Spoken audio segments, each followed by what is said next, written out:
Foundation. Welcome everyone to today's Impulse webinar from Swiss Future. The topic we will be discussing today is being optimistic about the future. In the case of Dubai, we will be looking at drivers for Dubai's optimism about the future. What critical events or turning points or tipping points were there for Dubai in the past that maybe led to this right now? We'll be looking at maybe some ambitious economic agendas and the role of innovation in this context. We will learn a little bit more about the Dubai Museum of the Future and the annual Dubai Future Forum. And with this, I would also like to welcome our special guest today, Dr. Patrick Noack. He's the Executive Director for Future Foresight and Imagination at the Dubai Future Foundation, where he manages the Dubai Future Institute, and that includes the research teams, the academy, WEF-C4IR, and the Dubai Future Forum. Welcome, Patrick. Good to be here. Thank you, Markus. Nice to see everyone. It's a pleasure to have you here in today's Impulse seminar. By the way, Patrick is joining us from a 3D printed building in Dubai. So he's in Dubai right now, one of the world's first. Maybe we can start a little bit with this, Patrick, just to open up and break the ice. Tell us a little bit more about the building. Well, it's our office building. It's our academy. It's a collection of 2 or 3 buildings that are put together here. And it is the first industrial scale 3D printed building.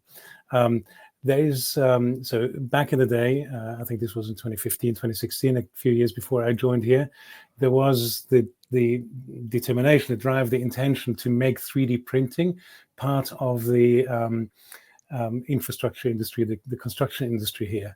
And so as a demonstration project then, this building was established, was built. And then in 2020, we got the Guinness World Record recognition for the first building of this kind in the world. And so now we have a teaching room, which houses up to 40 people. Separately, we have where I sit. It's one of the cubicles here, a larger meeting room in front of me, and then 2 spaces, office spaces where my team sits, which is about 18 people now. Wow. So it's a lovely space. And when you come to Dubai, I don't know who, apart from Markus, has been to Dubai. It sits really nicely. That's good to know. Thank you, Pek. It sits really nicely in the contrast of everything else that surrounds Dubai, because Dubai, certainly where we are in downtown, is all about these sky rises and these very eclectic, tall buildings, and we're a low-rise, very sort of Bedouin-looking to a certain extent, and we've got big trees in the garden, and you sit in this urban cityscape, and you feel like you're somewhere in an oasis. So it's a nice place.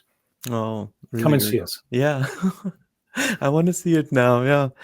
Patrick, maybe tell us also, since when are you in Dubai, and when was for you this moment where you realized that there is this optimism, maybe like in no other or just a few other places in the world?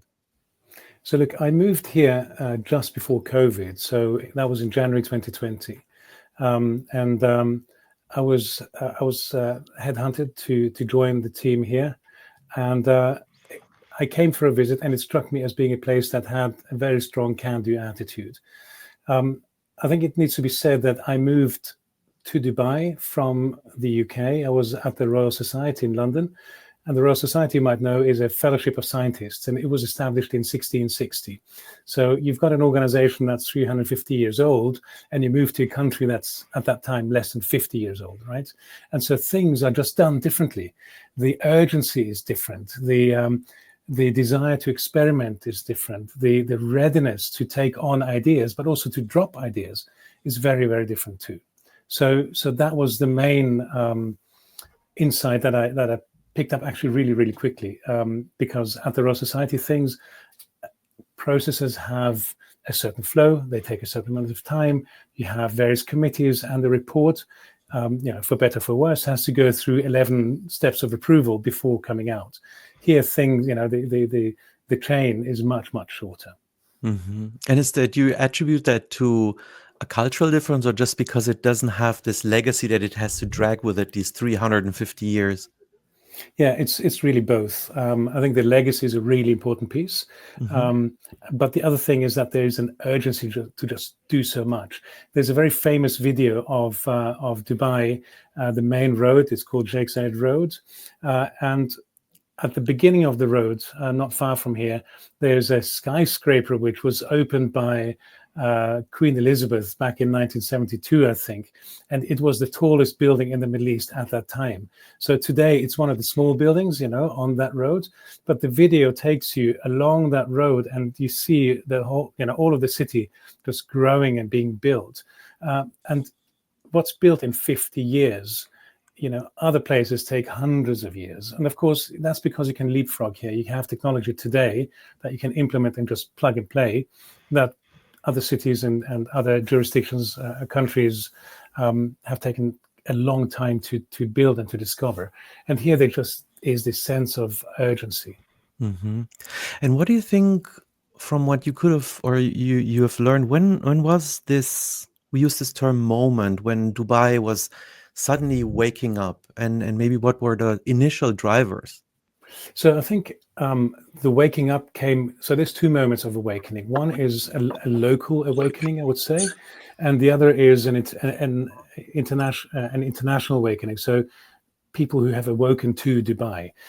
The early awakening really came from the leadership of the UAE and Dubai, who placed very big bets on very big projects that put the country or Dubai on the map. And here I'm thinking of, for example, the port.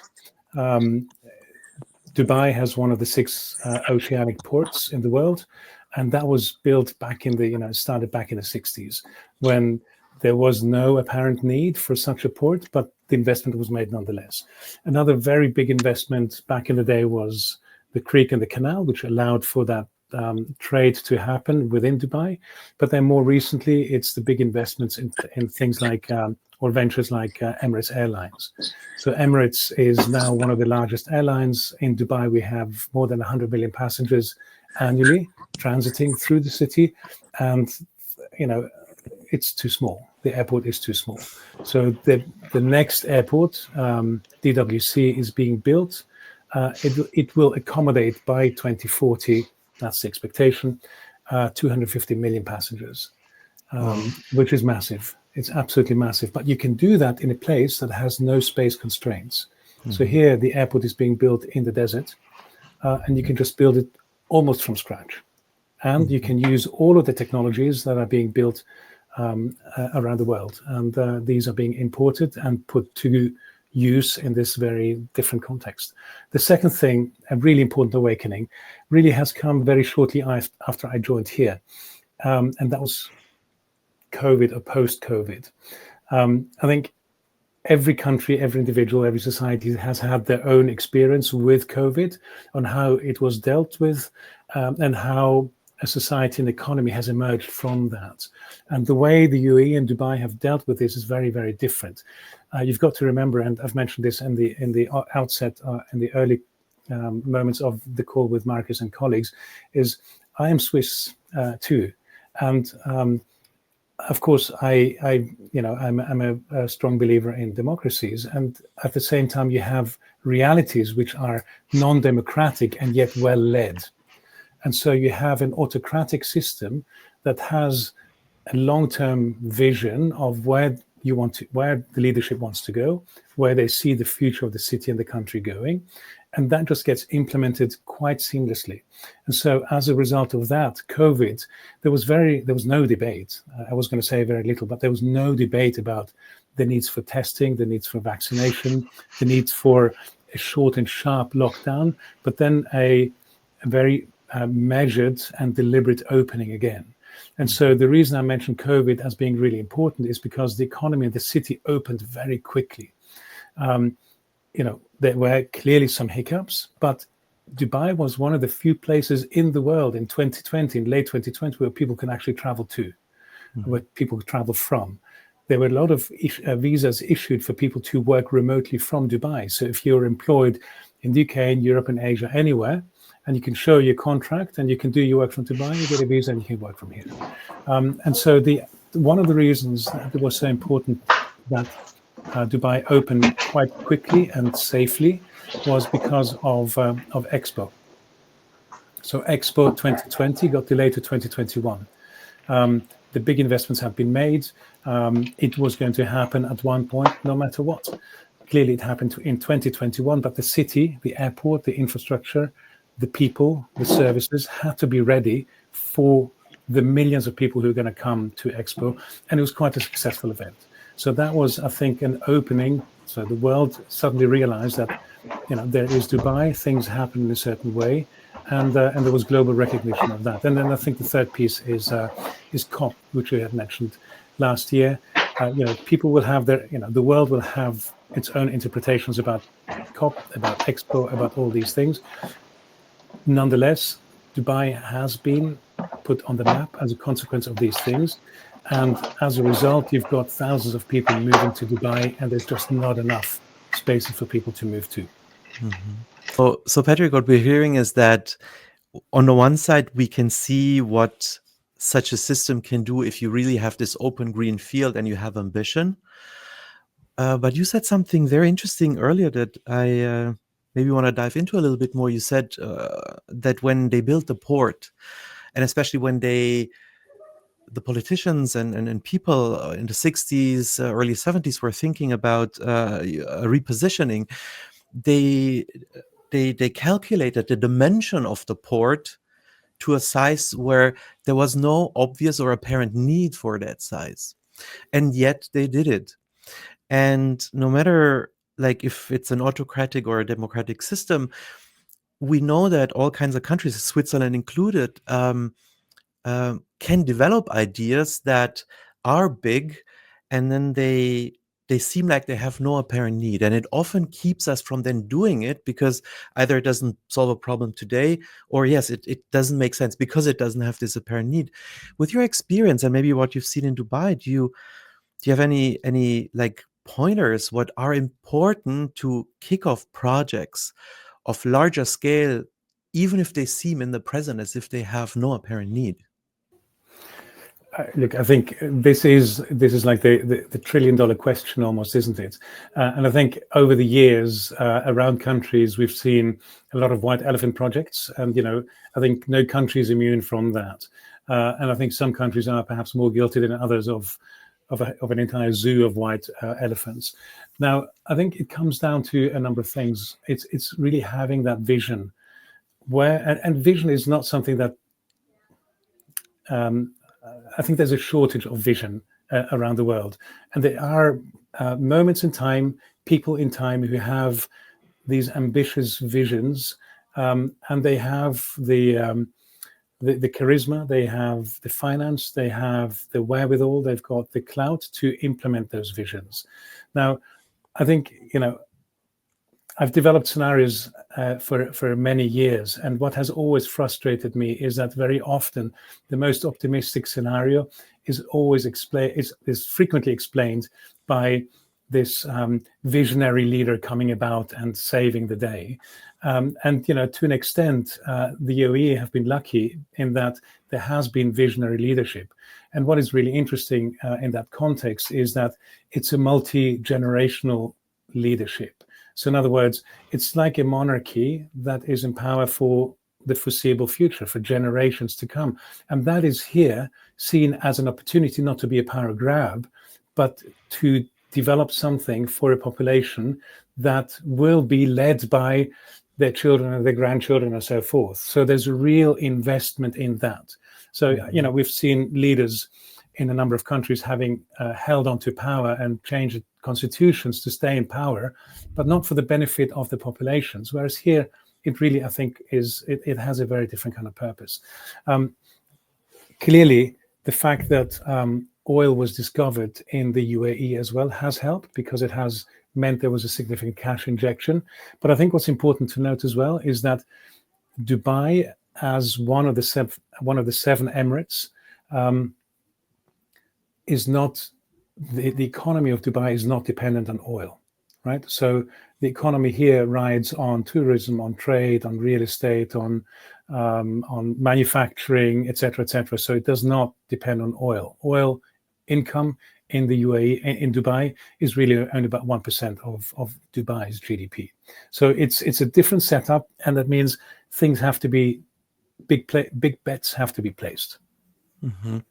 And also not waiting until, let's say, the income flows from the oil start to dry out, but already anticipate, have a vision, and build upon it before your main revenue stream basically breaks.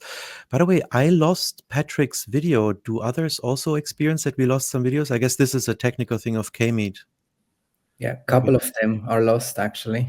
Yeah. We come and go, but you can still hear me? Yes. So let's Good. continue with audio and see how K-Meet is recuperating.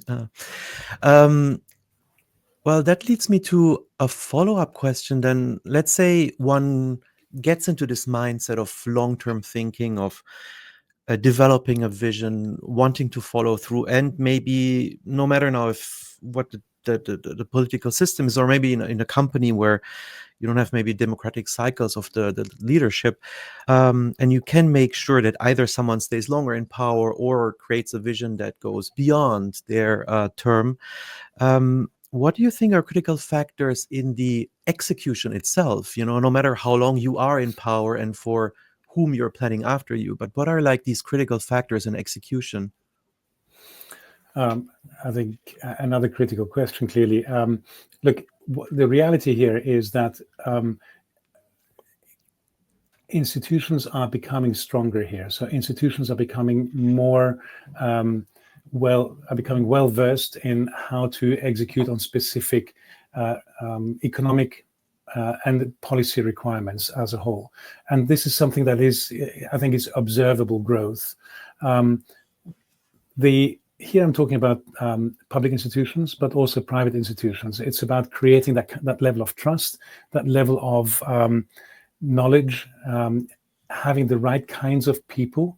And I remind you, the UAE and Dubai, 90% of the population is foreign, 10% is local. Mm-hmm. So in Dubai, that's 300,000 locals and 3 million expats from a range of different countries. So if you have economic or financial ambitions, for example, just behind me here, there is the Dubai International Financial Center, which is becoming more and more a financial hub as well. All of the major hedge funds have moved into the financial center here. It's just across the street, but it's offshore. Offshore meaning that the English common law is the law of the land, whereas where I sit here, we have Sharia law. And so it's really about instituting and creating the right kinds of conditions that make it possible and attractive for investments to take place, for an economy to grow, for people to come. And it takes time, but I think, to your question, what does it take to implement? So it takes time, and it takes the right kinds of expertise on the ground to say, do we want to get into financial services? Do we want to get into tourism? Do we want to get into real estate development? All these aspects, you need to ask the right questions, and you need to have the right people, institutions, and policies to execute them. And here it's quite an experimental space. Yeah. So we have dozens of free zones, all dedicated to different purposes. So one might be on finance, another one might be on manufacturing, another might be on digital services, another might be on you name it. There is a free zone for you that will provide the right kinds of policy environment, but these are all the result of experimentation as well. So one of the free zones is called Dubai Silicon Oasis, and it is an experimental zone. So colleagues had experimented with drones, and it's a mixed use area where there's schools and residential and commercial space, and you can experiment with drones given certain parameters, and you can ensure that in order to ensure that the use of drones in that space works, and you develop together with the regulator, the right kinds of regulations and policies for implementing that business model, for example. So it really is quite an experimental space here, which is, I think, synonymous with the fact that it's a new country, it's a new reality where there's fewer policies and there's more green space, as you mentioned, Markus, not just from the point of view of physical space, where to build an airport, but also policy space. Mm-hmm. And yeah, so this greenfield, the playgrounds, the policy space, the visionary thinking, and when it all collapses, we can see what can happen. And what is actually happening right now, and we discussed this a little bit in the briefing call we had together, was this Dubai 2033 agenda, D33, which is one of the examples of a vision that is executed right now in Dubai. Do you want to tell us, the audience, a little bit more about D33? Yeah, I mean, I think this really speaks to the ambition of the economic ambition of Dubai. D33 was issued by the ruler of Dubai in 2023, last year. And at the highest level, it says double the economy of Dubai in 10 years by 2033, right? And so now people have to think about how to actually do that. There are a number of areas of priority, whether it's trade, local trade, international trade, it's about tourism, but it also has elements of sustainability and green development. There's labor market integration. There's a whole host of topics that are prioritized, but ultimately the proof in the pudding is whether or not the economy has doubled in 10 years. And so what always strikes me, and I worked in government in the UK and in other places, nowhere like here have I met so many people on a daily basis just really meeting, putting their heads together and say, what can we do? Can we ideate? We're going to submit 45 new ideas by the end of this month for approval to the ministry, and then we'll run with these projects. It's just this relentless creation of new things, because it's a bit like kind of want to develop 100 good ideas for one amazing idea to emerge, but still developing 100 good ideas is a lot of work, and yet people really do this on a daily basis. The other thing, though, that's really important is that there's a social agenda with it, and the kind of work that we do in my team is underpinned by three aspects, which is growth, prosperity, and well-being. Yeah, so there's a lot of stuff that we could do in Dubai to grow the economy, but it would not be consistent in the long term with what we want the city or the ethos of the city, or how the city is viewed to be in the future, right? And so that is a really important element to us. So growth, prosperity, and well-being, and it permeates throughout all of our reports that come out of the foundation. That is like a cornerstone. And so if it meets those three criteria, then those are areas that we will pursue as a foundation in terms of proposals for ideas or thought leadership. Mm-hmm. It's so interesting for us in our cultural circle here to hear these very ambitious statements that are really openly spoken out, like this doubling of economy. Like what we often realize here, let's say in Central Europe, is this: can we somehow grow mostly single digit? And here it's really this: let's double it. We have 10 years, and hearing what kind of energy is set free within people, groups that form, then dissolve again, to kind of like develop ideas, create ideas, and have kind of like, or develop some kind of like motivation, because the goal is maybe so ambitious. And creating this urge. You just mentioned also the reports you're writing. You were or you're publishing regularly reports. How do you pick the topics, or do they fall out of this D33? Tell us a little bit more about the reports. Yeah, so I'll tell you what the reports are, and then I'll tell you how we identify some of the topics. So we have our annual report, and it's called the Global 50 Opportunities Report. And the reason, so this has taken us a little bit to crystallize in our minds, because we were asked at the beginning to have a trends report, which I did not want to produce because I think there's too many trends reports out there, and they might be interesting, but I don't think there's no need for an additional one. shall we say. And so we thought about having opportunities, because opportunities really require you to be proactive, to seize them, to make them happen, to materialize them. And there are opportunities across a range of different topics. They're in technology, they're in education, they're social, they're health, etc., etc. But they're really positivist in a sense. And they're very different to the kind of thing that the World Economic Forum publishes, which is the Global Risk Report. Right? They're two sides of the same coin. We're not, we're not oblivious to risk by any stretch of the imagination, but we wanted to focus on opportunity because it sets your mind on a different path, and it gives you that can-do attitude. So that's our principle. That's our flagship annual report. It's accompanied by the last 2 years by a megatrends report, which we produced in spite of everything. And then we have, that I mentioned earlier as well, special editions that revolve around global 50 themes that are relevant at the time. So last year we had the theme on nature and environment, together with and then this year we published on together with UNESCO at the time of the Summit of the Future. So that's our Global 50 program. We then have a number of other research papers that we publish. I would say the majority are on our website.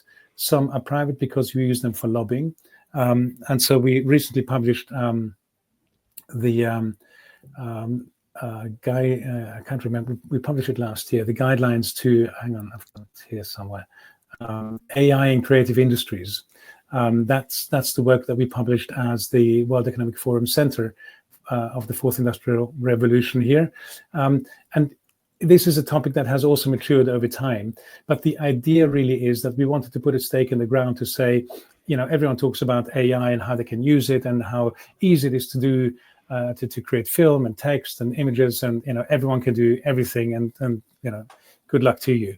But then the question becomes, what happens to creatives in this space? And we've seen the strikes in the US on some of these film script writers and actors and others, and so we wanted to just analyze that issue a little bit more and provide some guidelines.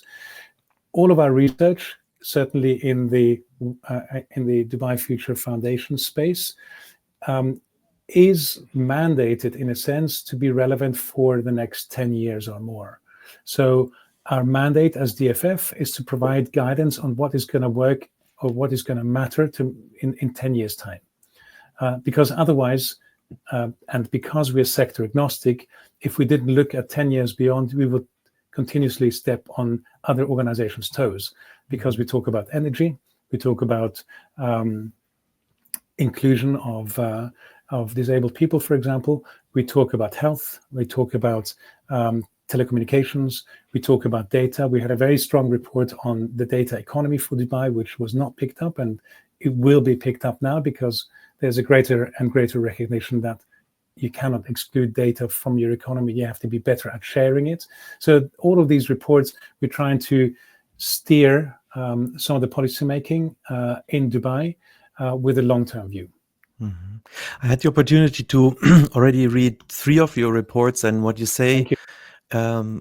Thank you for sharing that you create them, because what I want to share really with this group, if you get a chance to look at these reports, what Patrick also said, what is so interesting is that in these reports, first of all, yes, there are opportunities you can recognize, not just the risks. Like Patrick, like you said, there are these 2 sides of the coin where risks are futures that ought not to happen. So you can look at climate risks, data or AI risks, or at the opportunities. So that was really amazing. And the second thing that really astonished me is that Dubai, and you with the reports and people you included when you interviewed them, they take a stand. So they're real recommendations. They're like people saying, we do this because of that, or we've done this, and that is really amazing. It's not just like this neutral thing that you've read so many times in other places. So that's great. Thanks for mentioning that, and I'm glad it comes across, because we at the beginning. It almost felt like there were a handful of FYI reports, and at one point we don't need FYI, but we need to tell people where we stand. And so we have in our reports our view of the future, and it's clearly stated what that view is and why it is that. these things take a little time to mature and to articulate. But once you make that clear statement, then everything else becomes easier because you know where you want to go. Yeah, they get some kind of like purpose, and it shows also that basically you with the foundation in Dubai, people who are involved in commenting on these topics, that they want to transmit this purpose also to everybody who consumes it. Talking about people and exposing future, I'm trying now artificially to make a bridge to the museum, to exposing future ideas to the wider public and maybe also visitors of Dubai. You have the Dubai Museum of the Future as well there. Do you want to tell us a little bit more about the museum? Yeah, I don't know if anyone has seen the museum. We can find it online. Yeah, it's quite a spectacular building. So there's a few elements to think about the museum. So I think one of them is the building. It's just it blows your mind. The space is unbelievable. The shape is unusual. The building material is, it's stainless steel outside, and it doesn't have any columns inside, and so it just feels like a very different kind of building. And I think that was very much the intention. It has Arabic writing on the outside of the building, and this writing is words by the ruler of Dubai here, and then they're all quotes that have deep meaning to the future as well. So one of the mantras for the foundation is one of his quotes, which is that the future belongs to those who can imagine it, design it, and execute it, right? And so you will find in Arabic on the outside of the building as well. So it really makes a statement about the future, about the importance of futures and thinking about the future right in the dead center of Dubai. The exhibitions in the museum touch on a number of different topics and touch on a number of different experiences. And they're, I would say, again, very positive, very positivist. And they're trying to bring visitors on a journey to experience what some of the answers to bigger questions might be about how we might live in 2071. 2071 being the 100-year anniversaries. Of course, people from Switzerland will chuckle. 100-year anniversary of the formation of the country. That's why 2071 is an important date. And so you have a floor dedicated to space, a floor dedicated to nature, a floor dedicated to well-being, and I think, and then one more generic technology floor. But the experience really is about, how do we live in these different kinds of environments? How do we interact with one another? What is going to matter, etc. Now, the museum opened on the 2nd of February, on the 22nd of February, 2022. There's a play on numbers here as well. It gets more than 1 million visitors a year. And unlike any other museum, its contents diminish in value over time, right? All other museums have old stuff, have relics, have artifacts from the past, have things that no longer exist. And by virtue of being there longer and longer and longer, they become more and more valuable. But if you have a museum of the future that envisages the future, whatever the point in time might be, you get closer and closer and closer to it, and it becomes less and less and less interesting and relevant, right? And so that is a conundrum that the museum team are toying with at the moment, and that we will have to resolve. That we will resolve in 2026. But in any case, it is very much a tourist attraction, but it's also very much an invitation for people to think about the future, to immerse themselves in the future, and to immerse themselves in this very different and new kind of space. The other thing to add is that the Museum of the Future is the reason why the Dubai Future Foundation exists, and that is because there's another very large event here, which is the World Government Summit, which is traditionally held in February. I think it'll be the 10th or 12th edition next year. And at one of the early editions of that World Government Summit, there was a small exhibition of what might a museum of the future look like. And then people thought it was a good idea to actually start, thinking about and building a museum of the future. And so once that concept was adopted and accepted, then the foundation was established to deliver the museum. And in that delivery process, like any good process, you realize there's more to it than that. And so things were added. So my team that I've talked about has emerged within the foundation. We have a robotics lab, we have an accelerator, we have now an AI center, and 150 colleagues who are working on all of these areas. So the museum has really been the catalyst, and not just the poster child of futures thinking here in Dubai, but has really been the catalyst for the existence of the foundation. It's actually nice to hear and to use the term catalyst in this context. It's really nice. What is interesting, and I never thought about it when you described earlier that things become less and less relevant there, whereas in traditional museums they become more valuable. So it's almost like a unique selling point to say this is the only museum where things don't age well. Absolutely. How often do you think, you also said there will be some changes in 2026, but how often do you think you want to change these floors? Will that then be an annual thing, or? Look, we don't know yet. I mean, this is something that the museum team will decide, but clearly some element of renewal will be required because, as I say, and as you recognize as well, time just takes us closer to what we're showing, and it becomes less relevant. So we will see how the museum team are going to work on this.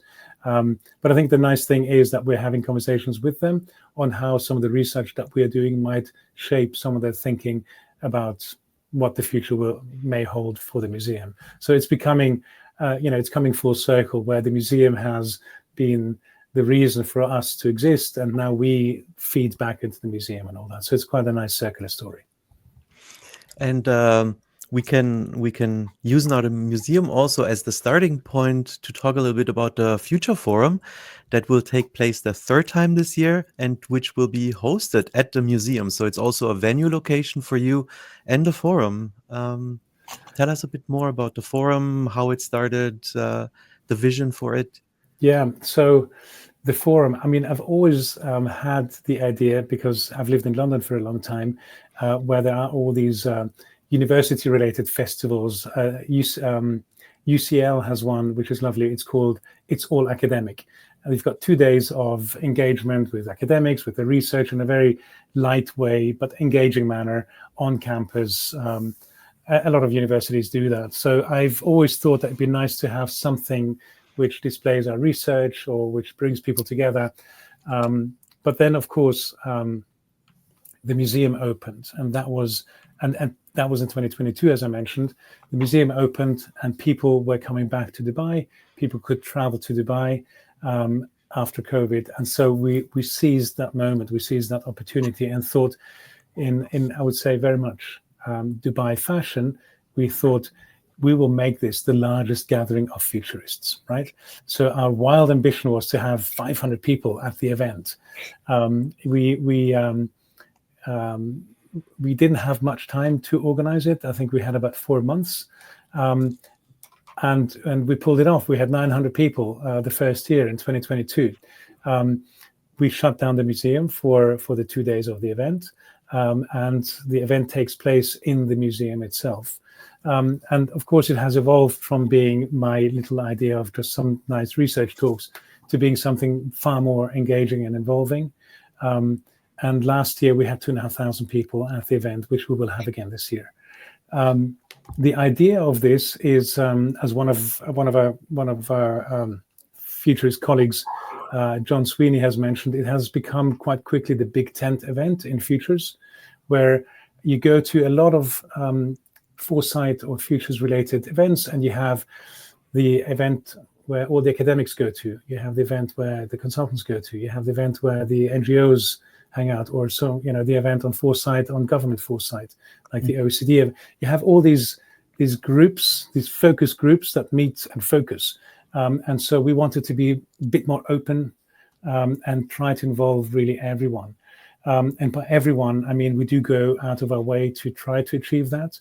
So we have travel bursaries to people from low-income countries, non-profit organizations, and early-stage career. So we fly in 200, 220 people from around the world. And last year we had people from more than 100 countries. We're quite selective because we want to make sure that it's not just the usual kinds of conversations, not the usual kinds of topics, but it's bring in the people from Fiji who suddenly meet the people from Sierra Leone, who meet the people from San Marino, and then meet the guy from government in Canada. And we put a lot of emphasis on youth groups because it's very easy for me to invite people who look like us here. We're within 20 years of each other. But it's really important to bring in the people who just start out. You want to enthuse people by having them exposed to the insights, by literally rubbing shoulders with people who have been in this for 50 years, 60 years. So I think we managed to achieve that last year more than the previous year because we've been more deliberate about the sessions. We've been making massive use of the space of the museum. And so that means that we have last year, like this year, somewhere between 5 and 8 concurrent sessions, workshops, topical sessions, talks, debates, etc. And some of the sessions are, as small as 30 people because you can't fit more in the space, and so they become really quite intimate conversations. And then you have plenary sessions of 700, 750 people. And so as I say, we're quite deliberate about the design and about the content as well. And so last year we had one of the 4-track themes, which was on nature. It was called Regenerating Nature. And this year we're calling it Futuring Nature. We have a theme on future generations.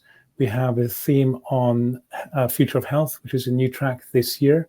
And then the future of humanity is our 4th thematic track.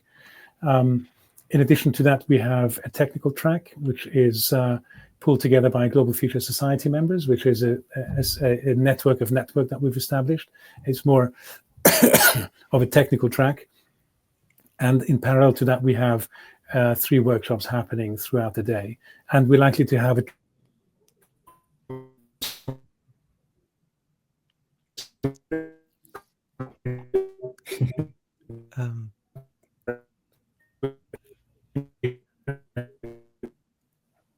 Patrick, you're breaking up right now. the red.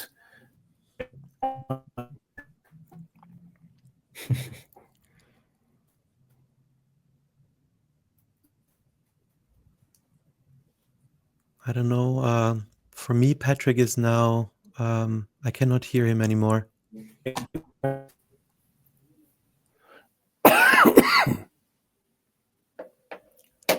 Patrick, can you still hear us? For us, we cannot hear you right now. I can hear you, yes. Okay, super. Now we can hear you again. Okay, I've turned my camera off just in case there's some bandwidth problems. Absolutely.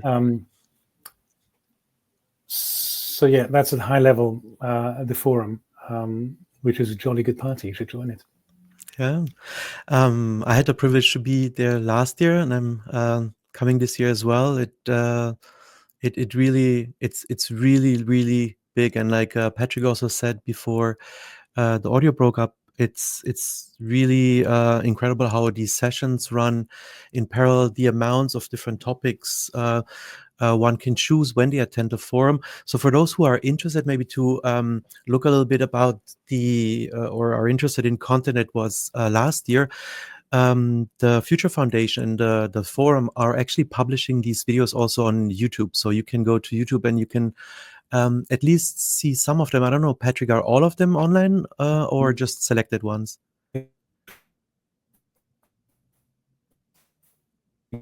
Oh, I think the audio is... Now the audio, I think, works again, but the video, I think we can keep off maybe for now. Yeah, I'll keep the video off. So yeah, most of them should be online. Most of the talks are on YouTube. Mm-hmm.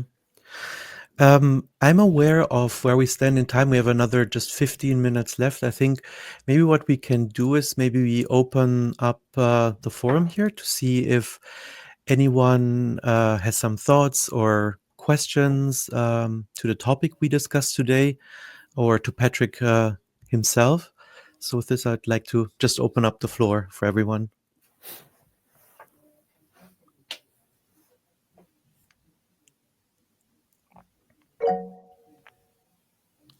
George?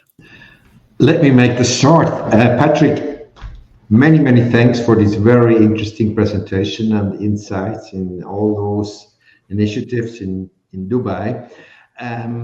What I would like to know from you is also a little bit about your career. I saw on the LinkedIn profile that you are into future since many years. Would you please explain a little bit how you got to this position, where you came from, and how did you get to this position? Did you apply, or did they find you to be the executive director?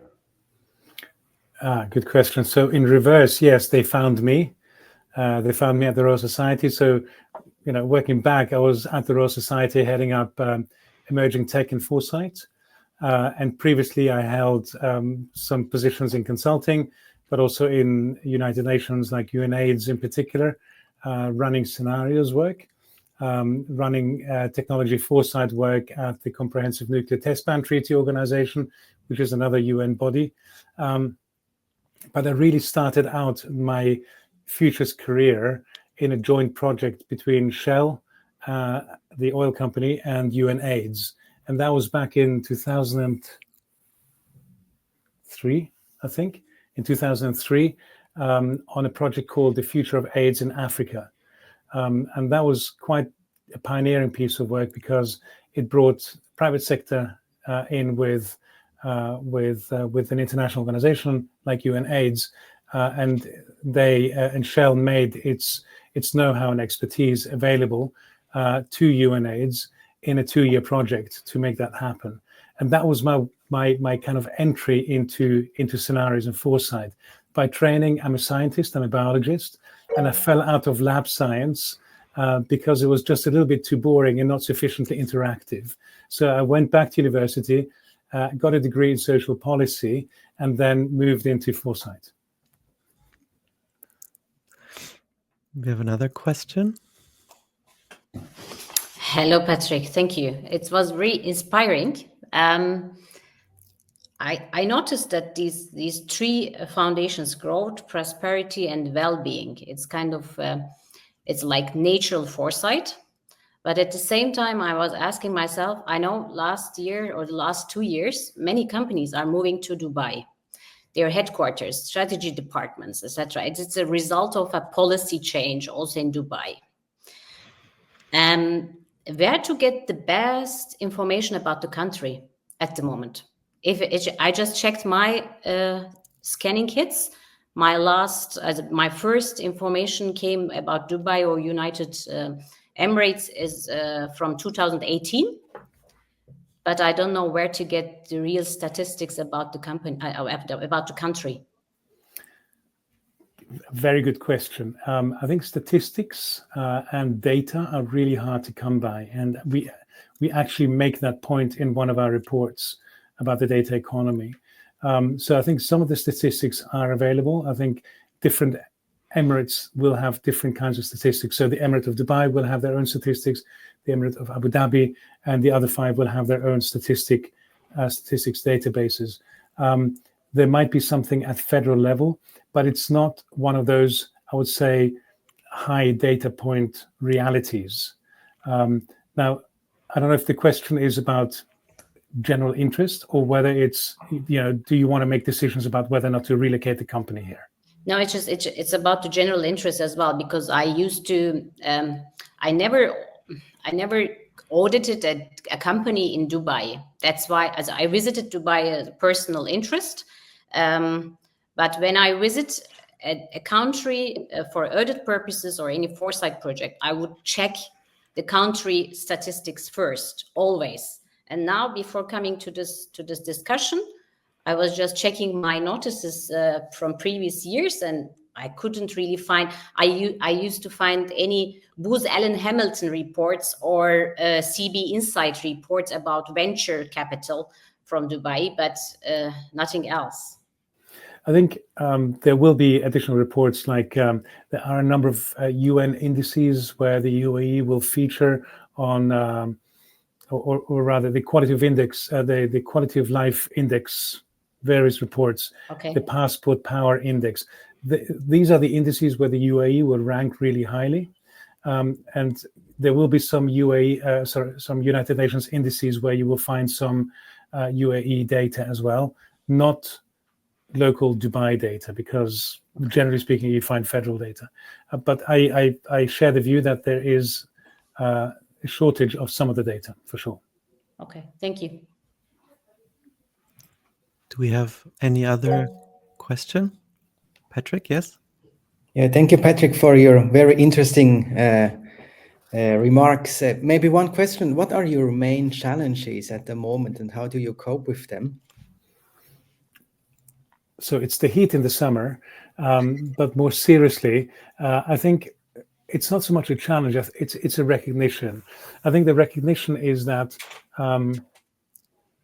as a reality becomes more successful, and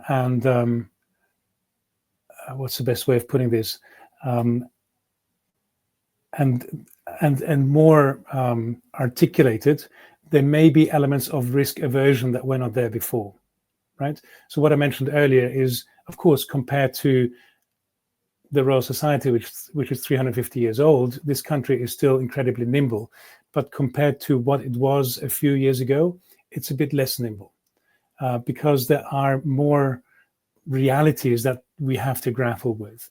I think what is really interesting is going to be the next few years. I was asked this question, what is the biggest challenge to implementing this D33 agenda? And I think the biggest challenge is clean energy. You want to double the economy. How are you going to do that? On the energy portfolio that we have today, unless you make a radical shift to other sources of energy. And this is not just for Dubai. This is a world, a problem the world over. But because we have these great ambitions, we really need to grapple with that as well. So I would say that it's not a challenge per se, but it's a challenge to be solved. And then a lot of the other things that come with that, because the doubling of the economy also is going to, well, by 2033 the economy is going to double, but the population of Dubai is going to go from 3.2 million today to 7.8 in 2040. So that's the projection. So you can imagine the stress on the system, right? On the roads, on infrastructure, on schools, on health, on whatever it is. The stressors are enormous. And if they're just projections, right? We can believe them or not. We can do with data what we will. But if the intention is for this city to grow and to grow in a particular manner, we have to be responsive to that and find solutions today, which is why I said earlier, the mandate of the foundation is to be 10 years ahead. So to try to start thinking about what will be the challenges in 10 years' time and what can we do already today to, at the very least, think about them and address them. Can I add here a question to this issue? That's still very astonishing, having a country where 90% of the inhabitants of the population are foreigners. And when you have this projection of population growth in Dubai, then I guess that's not from people from Dubai itself, it's more immigrants. Why do they have this positive vision on growing so much by taking in so many people from outside? I think it's a really interesting question. And I think if you consider it, right, you have an economy, or rather your population, your 1 million local population enjoy the economy of the fruits of the labor of 10 times the population. right? So it's a massive multiplier effect.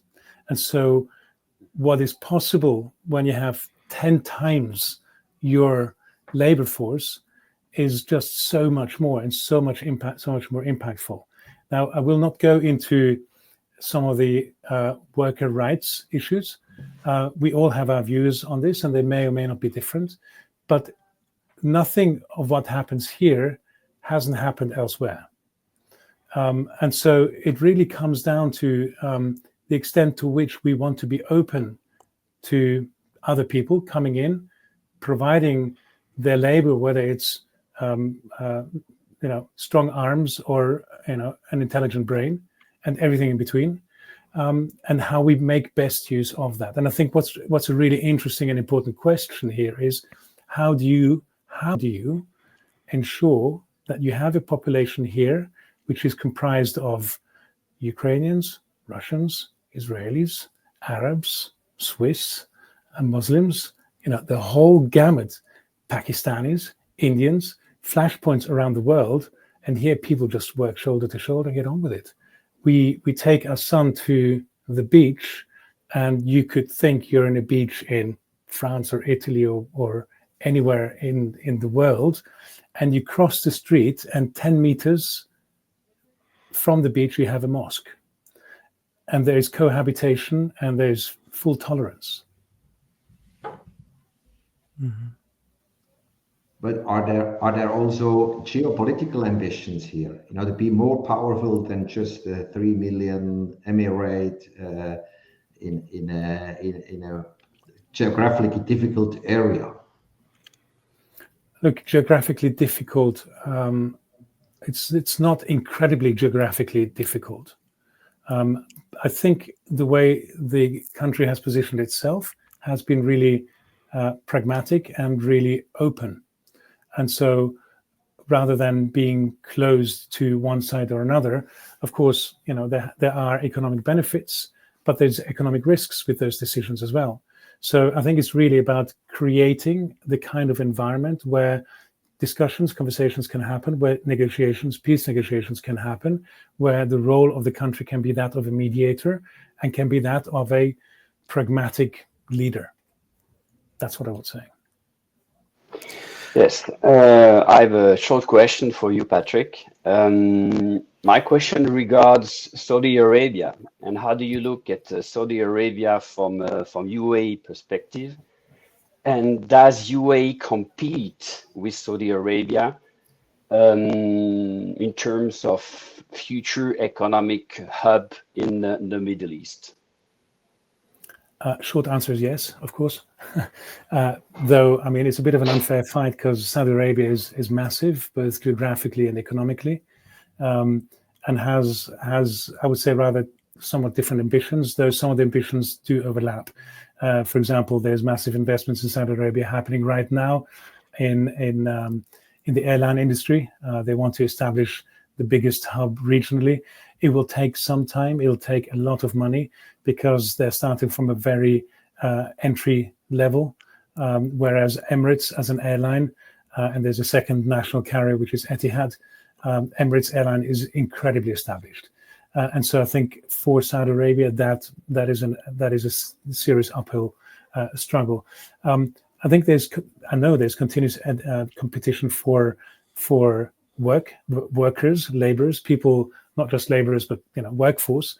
People are being recruited away from Dubai to go to Saudi Arabia on a regular basis. Very frequently, you see them return after a year or two.